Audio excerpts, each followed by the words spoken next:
It was years ago the Egyptian dynasty was in its heyday.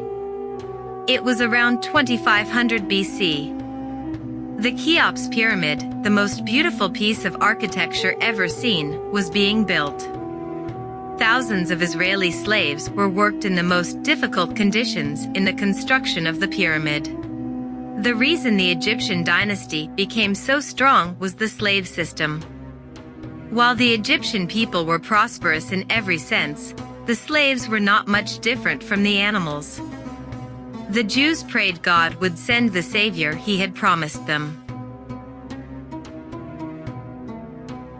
In Egypt, people forgot only one God and worshipped earthly deities that were of no use even to themselves.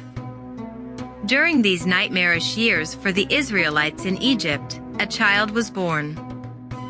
Cruel Pharaoh, in a night dream, he saw that a fire coming out of the holy place covered the houses of Egypt and burned down the Egyptians and did not touch the children of Israel. Awakening with fear, Pharaoh immediately summoned soothsayers, magicians, dream interpreters, and astrologers. He asked for his dream to be interpreted. They interpreted the dream. Soon a child will be born among the sons of Israel, will take away the property and the kingdom. He will drive you and your nation out of your homeland and change your religion. It's very close to the time of his birth. This phrase was the most painful and unbearable word for the Pharaoh, and a danger that had to be destroyed. As soon as he heard this, he made the violent decision that suited him because of his grudge and hatred. He wanted to ruthlessly eliminate the boy who would end his reign. Since he did not know from which family this child would be born, he ordered that all sons born in the Israelites be immediately killed. Gathering all the midwives in his hometown and telling them, "Kill every son of the Israelites that falls into your hands, except the daughters at the time of birth."